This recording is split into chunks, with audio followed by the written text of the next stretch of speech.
ਸਾਡਾ ਹੋਵੇਗਾ ਅਗਲੇ ਸੈਸ਼ਨ ਦੇ ਵੱਲ। ਸੈਸ਼ਨ ਜਿਸ ਦੇ ਵਿੱਚ ਨਾ ਇਸ ਦਾ ਉਮੀਦੋਂ ਕੀ ਚੌਪਾਲ।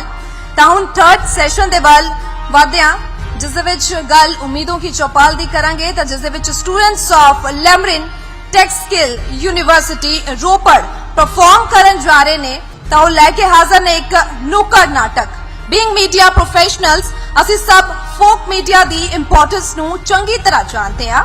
ਨੁੱਕੜ ਨਾਟਕ folk media ਦੀ ਬਹੁਤ ਖੂਬਸੂਰਤ ਐਗਜ਼ਾਮਪਲ ਹੈ। folk media has been the oldest form of communication at mass level। ਹਾਲਾਂਕਿ ਜਿਸ ਕਦਰ ਵੇਖਿਆ ਪਹਿਲਾ ਗੱਲ ਰੈਵੋਲੂਸ਼ਨ ਦੀ ਵੀ ਹੋ ਰਹੀ ਸੀ ਜਿਸ ਦੇ ਵਿੱਚ ਅੱਜ ਦੇ ਦੌਰ ਦੇ ਵਿੱਚ ਪੂਰਾ ਜ਼ਮਾਨਾ ਬਦਲਦਾ ਨਜ਼ਰ ਆ ਰਿਹਾ ਹੈ। ਟੈਕਨੋਲੋਜੀ ਦੇ ਹਿਸਾਬ ਨਾਲ ਹਰ ਚੀਜ਼ਾਂ ਦੇ ਵਿੱਚ ਬਦਲਾਅ ਆ ਰਿਹਾ ਹੈ।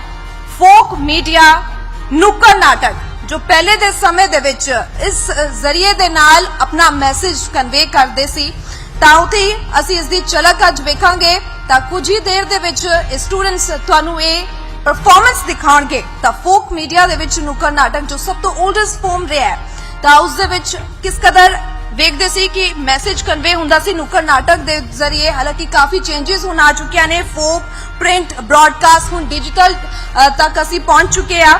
ਤਾਂ ਇਸ ਦੇ ਵਿੱਚ ਹੋਰ ਵੀ ਕਾਫੀ ਚੀਜ਼ਾਂ ਦਾ ਜ਼ਿਕਰ ਹੁਣ ਵੇਖਣ ਨੂੰ ਮਿਲ ਸਕਦਾ ਹੈ। ਤਾਂ ਮਹਿਜ਼ ਇਹ ਚੀਜ਼ਾਂ ਦਰਸਾਉਂਦੀਆਂ ਨੇ ਕਿ ਸਮੇਂ ਦੇ ਨਾਲ ਐਜੂਕੇਸ਼ਨ ਦੇ ਵਿੱਚ ਕਾਫੀ ਬਦਲਾਅ ਆਇਆ ਹੈ, ਸੋਚ ਦੇ ਵਿੱਚ ਕਾਫੀ ਬਦਲਾਅ ਆਇਆ ਹੈ। ਤਾਂ ਕਾਫੀ ਓਪਰਚੁਨਿਟੀਜ਼ ਜੋ ਕਿ ਸਟੂਡੈਂਟਸ ਨੂੰ ਬੱਚਿਆਂ ਨੂੰ ਇਹ ਪ੍ਰੋਵਾਈਡ ਕਰਦੀ ਹੈ ਕਿ ਹੋਰ ਵੀ ਖੁੱਲਾ ਆਸਮਾਨ ਉਹਨਾਂ ਦਾ ਇੰਤਜ਼ਾਰ ਕਰ ਰਿਹਾ ਹੈ ਕਿ ਉਹ ਆਪਣੇ ਖੁੱਲੇ ਆਸਮਾਨ ਦੇ ਵਿੱਚ ਆਪਣੇ ਇਹ ਵਿਜ਼ਨਸ ਨੂੰ ਹੋਰ ਖੋਲਣ ਤੇ ਆਪਣਾ ਰਾਹ ਪੱਧਰਾ ਕਰਨ, ਆਪਣਾ ਐਕਸਪਲੋਰ ਕਰਨ ਕਿ ਜੋ ਓਪਰਚੁਨਿਟੀਜ਼ ਡਿਜੀਟਲੀ ਅੱਗੇ ਵਧ ਰਹੀਆਂ ਨੇ।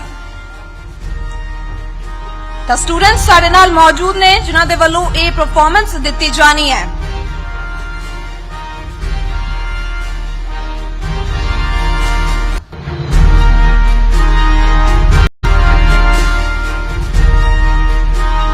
ਤਾਂ ਜ਼ੋਰਦਾਰ ਤਾੜੀਆਂ ਦੇ ਨਾਲ ਇਹਨਾਂ ਸਟੂਡੈਂਟਸ ਦਾ ਸਵਾਗਤ ਕੀਤਾ ਜਾਵੇ ਜਿਸ ਕਦਰ ਉਹਨਾਂ ਦੇ ਵੱਲੋਂ ਇਹ ਸਟਾਰਟ ਹੁਣ ਕੀਤਾ ਜਾਣਾ ਹੈ ਨੁੱਕੜ ਨਾਟਕ ਦੀ ਪਰਫਾਰਮੈਂਸ।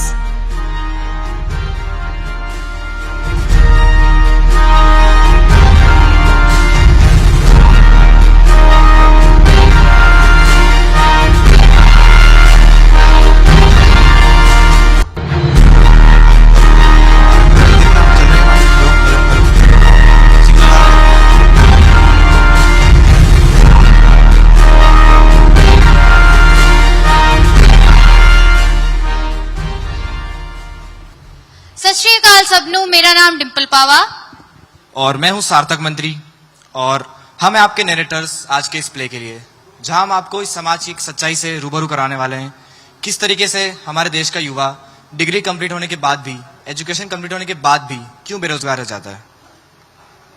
ਤੇ ਇਹ ਸਭ ਦੇ ਨਾਲ ਅਸੀਂ ਇਹ ਵੀ ਵੇਖਾਂਗੇ ਕਿ ਕਿਵੇਂ ਸਿਸਟਮ ਦੇ ਵਿੱਚ ਕੁਝ ਵਧੀਆ ਲੋਕ ਹੋਣ ਦੇ ਬਾਵਜੂਦ ਵੀ ਸਿਸਟਮ ਦੇ ਕੁਝ ਪੁਰਾਣੇ ਲੂਪ ਹੋਲਸ ਦੇ ਕਾਰਨ ਡਿਵੈਲਪਮੈਂਟ ਰੁਕ ਜਾਂਦੀ ਹੈ। इस शहर के बीचों बीच एक महल है, कांच का चमकता हुआ, जहां हम कुछ लोगों को वोट देकर भेजते हैं ये आशा रखते हुए कि वो हमारे सुनहरे भविष्य के लिए कुछ करेंगे, मगर उसी जगह पर सच्चाई को अक्सर कागजी आंकड़ों से तोल दिया जाता है और कई बड़े फैसले फाइल के वजन में कहीं दब से जाते हैं। ਤਾਂ ਫਿਰ ਚਲੋ ਇਹਦੇ ਨਾਲ ਹੀ ਸ਼ੁਰੂ ਕਰਦੇ ਹਾਂ ਸਾਡਾ ਨਾਟਕ ਉਮੀਦੋਂ ਕੀ ਚੌਪਾਲ।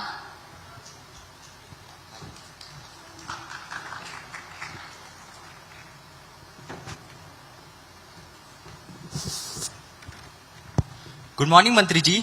गुड मॉर्निंग सचिव। हमारे लिए एक अच्छी खबर है सर। सुनाओ। सर आंकड़ों के आधार पर बात करें तो हमारे यहाँ के 40% स्कूल स्मार्ट हो चुके हैं सर और हमारी मेहनत साफ नजर आ रही है सर। फेज 3 का टेंडर हमारे लिए एक मास्टर स्ट्रोक बन सकता है सर, जो कि साइलेंट बनेगा अपोजिशन के लिए और सील्ड रहेगा हमारे मीडिया के लिए। सचिव। हाँ सर। तुम्हारी ये आंकड़ों की चमक अक्सर सच को धुंधला कर देती है। मेरा ड्राइवर कल कह रहा था कि उसके बच्चे 3 महीने से स्कूल नहीं गए, ताला लगा है उनके स्कूल पर। तुम्हारी ये आंकड़ों की चमक उन स्कूल्स तक क्यों नहीं पहुंचती? सर आपको तो पता ही है जमीनी स्तर और पॉलिसी के बीच में एक फासला होता है और इलेक्शन से पहले जज्बात हमारे लिए सबसे ज्यादा नुकसानदायक साबित हो सकता है सर। इलेक्शंस।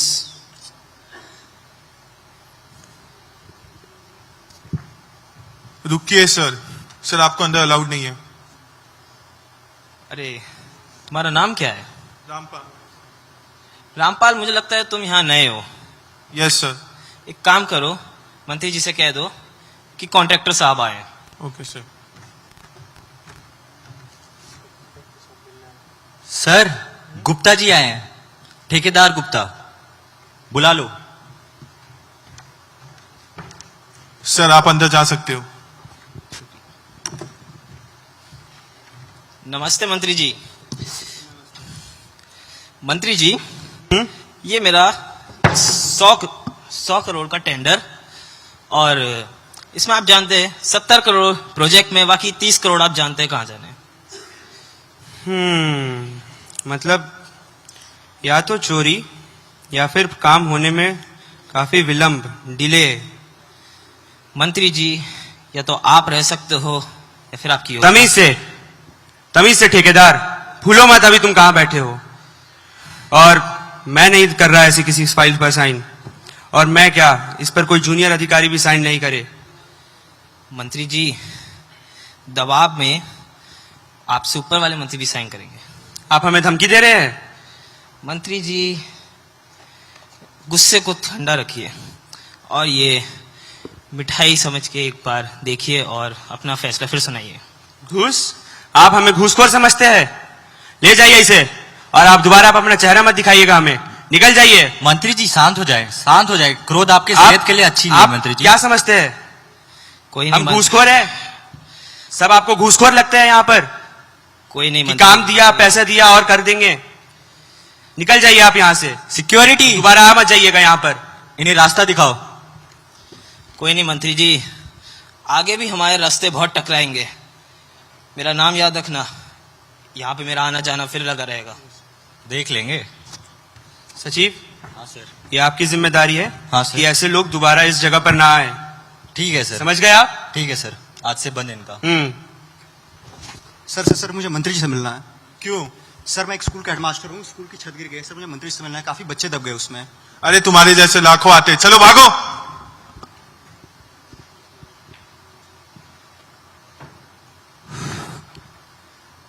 आसमां जब भी बरसता है मेरी रूह कांप जाती है। जब भी कोई स्कूल की छत गिरती है मैं यही सोचता हूँ, कल को अगर फिर कोई बच्चा स्कूल की छत में दब गया मैं क्या बोलूंगा। मैं हर दिन इसी डर के साथ क्लास शुरू करता हूँ कि आज फिर कौन जिंदा घर जाएगा, बस यही गिनता रहता हूँ।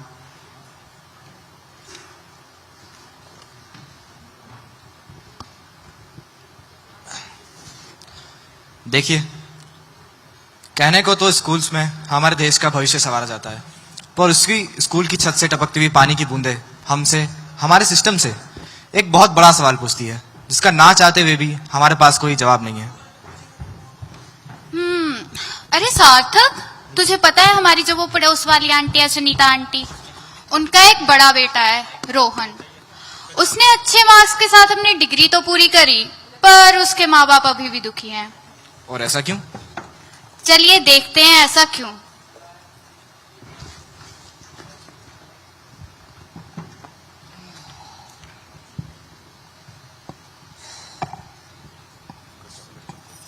आ गया?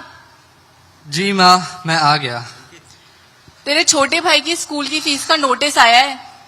बोल रहे थे अगर जल्दी नहीं भरी तो उसे स्कूल से निकाल देंगे, लेकिन मैं क्या करूं, सारा पैसा तो तेरे बाप की दवाई और ये घर के राशन में निकल जाता है। बेटा, ये पढ़ाई और नौकरी की आस ना सजा सी लगती है।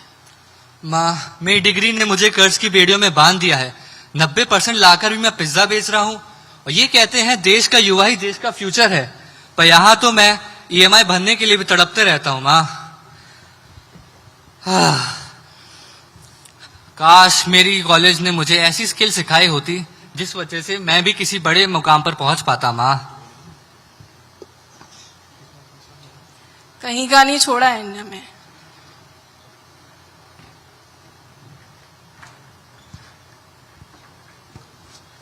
तो जैसा कि आप सबने देखा, एक अच्छी डिग्री होने के बावजूद और अच्छे नंबर लाने के बावजूद रोहन एक अच्छी जॉब नहीं सिक्योर कर पाया। तो चलिए आप और मैं मिलकर इसके पीछे का कारण जानने की कोशिश करते हैं।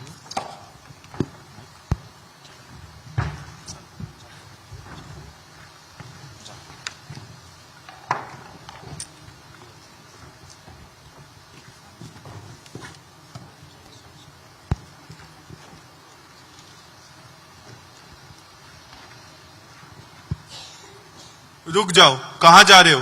हम सब मंत्री से मिलना चाहते हैं। क्यों? कुछ बहुत जरूरी बच्चे आए हैं, उनसे मिलने। सभी को जाना है? जी। पूछ के आता हूँ, रुको।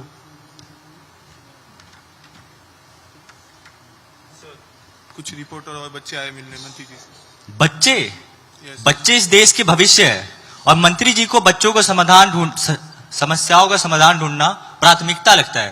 भेज दो अंदर। आप सब लोग अंदर जा सकते हो। चलो बच्चों।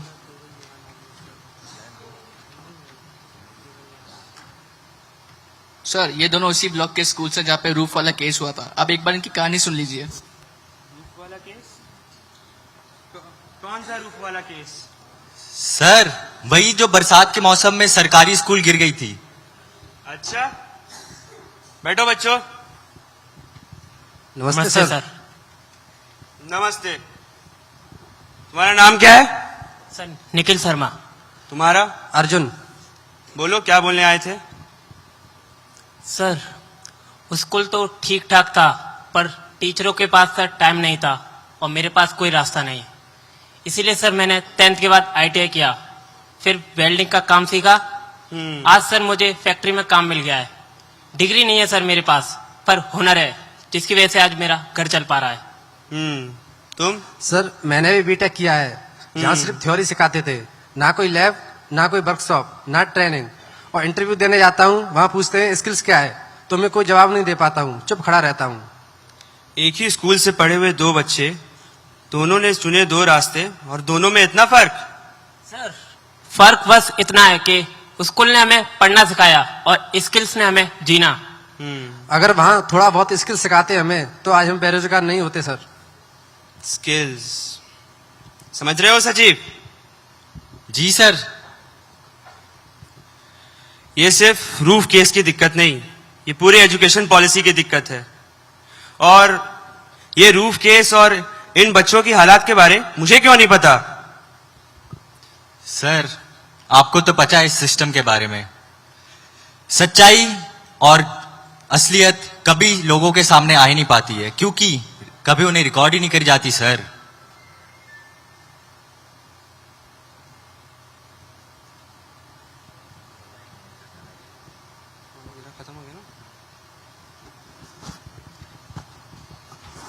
अफसोस की बात है काफी है।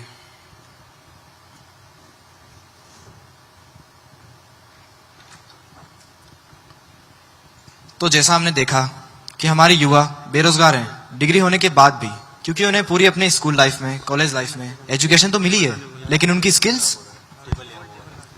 ਤੇ ਇਹ ਸਭ ਚੱਲਦੇ ਹੋਏ ਮੰਤਰੀ ਜੀ ਦੀ ਫੇਜ਼ 3 ਦੀ ਫਾਈਲ ਮੀਡੀਆ ਵਿੱਚ ਲੀਕ ਹੋ ਗਈ ਤੇ ਹੁਣ ਜੋ ਇਸ ਸਿਸਟਮ ਦੇ ਅਸਲੀ ਵਿਕਟਿਮਸ ਆ ਉਹ ਮੰਤਰੀ ਜੀ ਕੋ ਜਾ ਰਹੇ ਨੇ इंसाफ ਲਈ।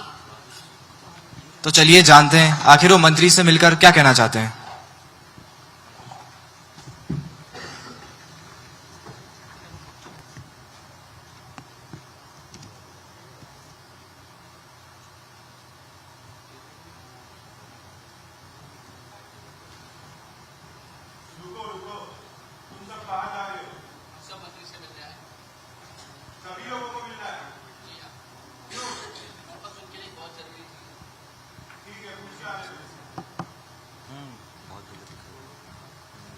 सर बाहर कुछ रिपोर्टर और मीडिया वाले आ रखे हैं सारे। सर, कुछ लोग आपसे उनके समाधानों का, समस्याओं का हल मांगने आए हैं। बुला ले उन्हें, भेज दो अंदर।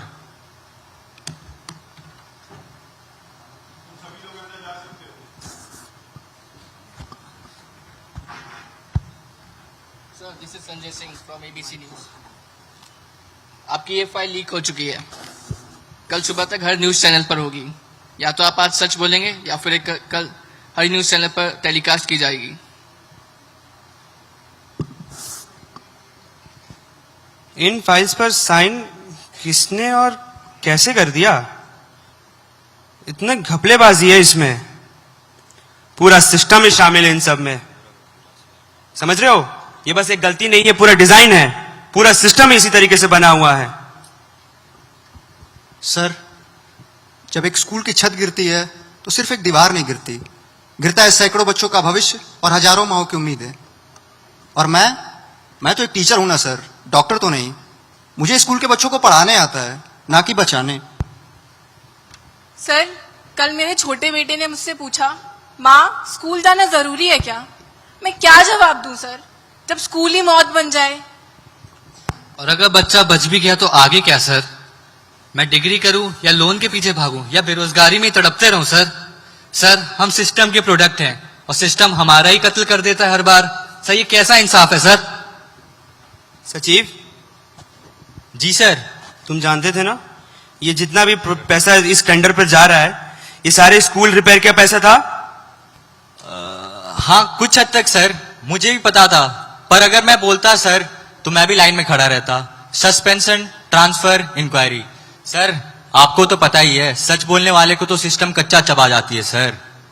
और जो सवाल ही ना पूछे उनको सिस्टम हीरो बना देती है। इस कुर्सी पे बैठ के सवाल पूछ सकते या नहीं पूछ सकते? नहीं सर, सवाल तभी आपको पूछना चाहिए जब आप गिरने को तैयार हो सर। सर, ये सिर्फ करप्शन नहीं है, ये ह्यूमन रिसोर्सेज का कत्ल है। एक लड़का जो आज इंजीनियर बन सकता था, सिर्फ एक मजदूर बनकर रह जाएगा। तो मसला ये नहीं है कि पैसा कहां गया, मसला ये है कि पैसा कहां, कैसे और क्यों गया। सचिव जी सर। ये सारे टेंडर कैंसिल करो। ठीक है सर। लिखो, ये सारे टेंडर कैंसिल करो, करवा देते हैं सर। और एक नया टेंडर निकालो। ठीक है सर। जिसमें सारा पैसा इस देश के इंफ्रास्ट्रक्चर में जाएगा और वोकेशनल लैब्स बनेंगे, टीचर ट्रेनिंग सेंटर्स होंगे। याद रहे, इस देश का हर स्कूल स्किल से होकर निकलेगा। जल्दी करवा देते हैं सर। हो जाना चाहिए। ठीक है सर।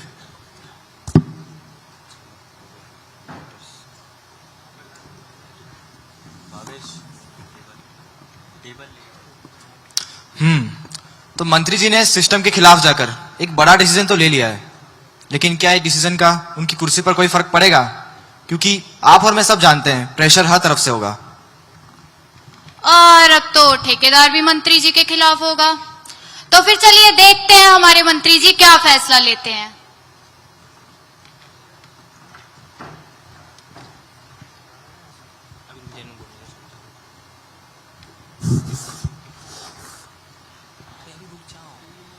सारा जीवन ईमान की बात की और आज एक साइन, एक हस्ताक्षर से सब खत्म हो सकता है।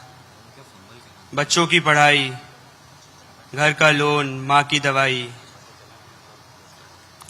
अगर आज मैं गिरा तो अपनी गलती से नहीं, अपनी ईमानदारी के कारण गिरूंगा। बापू, तूने सिखाया था कि सत्ता ही सेवा है, पर तूने ये तो बताया ही नहीं कि सत्ता में सेवा करने वाले को सबसे पहले निकाल दिया जाता है।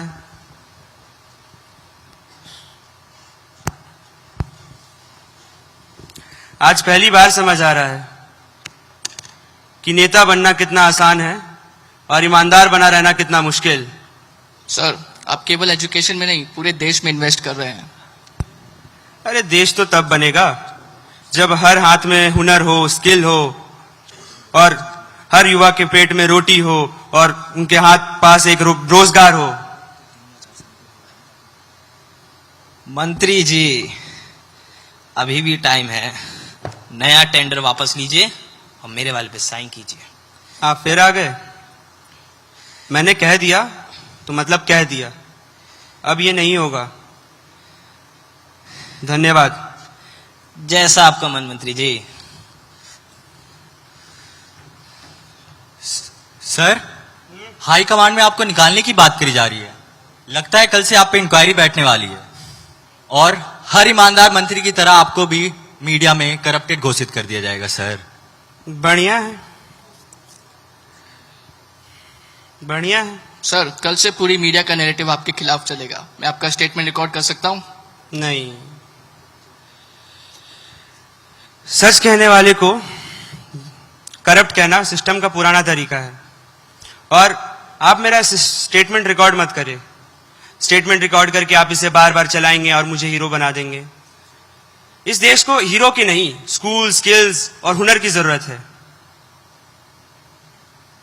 खैर, मुझे इजाजत दीजिए, मैं चलता हूं। मंत्री जी, आप नहीं तो अगला मंत्री तो साइन करेगा। शायद अगला आने वाला मंत्री साइन कर दे, पर आज मेरे निर्णय के कारण कम से कम एक गांव के बच्चे तो कुछ पढ़ लिख जाएंगे। मेरे लिए उतना ही काफी है। इस कैबिन, इस रूम के अंदर बैठकर इस देश की भविष्य की बात की जाती है, पर देश का असली भविष्य तो स्कूल के बेंच पर बैठा है। कल अगला जो भी मिनिस्टर आए, वो साइन करने से पहले, ऐसी किसी भी फाइल में साइन करने से पहले वो याद रख ले कि उनके साइन के नीचे किसी एक बच्चे का भविष्य ना कुचला जाए।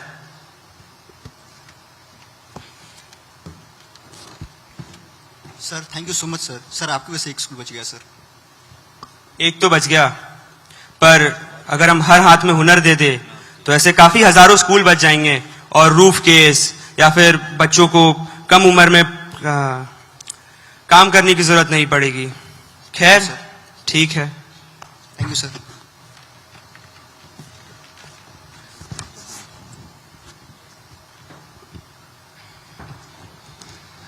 देखिए, यहाँ ना ही कोई पूरी तरीके से भला है, ना ही कोई पूरी तरीके से बुरा। यहाँ सिर्फ सिस्टम जीतता है जो कई सालों से चला आ रहा है, और जो भी उस सिस्टम को जरा सी भी बदलने की कोशिश करे, पूरा सिस्टम उसके खिलाफ हो जाता है।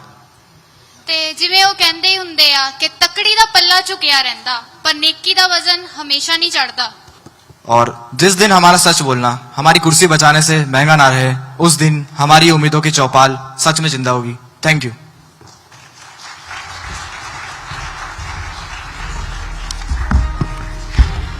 ਤਾਂ ਬਿਲਕੁਲ ਜ਼ੋਰਦਾਰ ਤਾੜੀਆਂ ਵੱਜਣੀਆਂ ਚਾਹੀਦੀਆਂ ਨੇ, ਕਿਉਂਕਿ ਪਰਫਾਰਮੈਂਸ ਲਾਜਵਾਬ ਸੀਗੀ, ਪਰਫਾਰਮੈਂਸ ਬਹੁਤ ਵਧੀਆ ਸੀਗੀ, ਕੌਨਫੀਡੈਂਸ ਬਹੁਤ ਵਧੀਆ ਸੀਗਾ।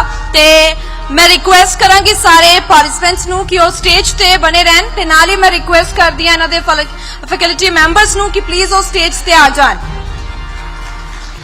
And for the felicitation I would like to request my colleague Gaurav Shukla, please come up on stage.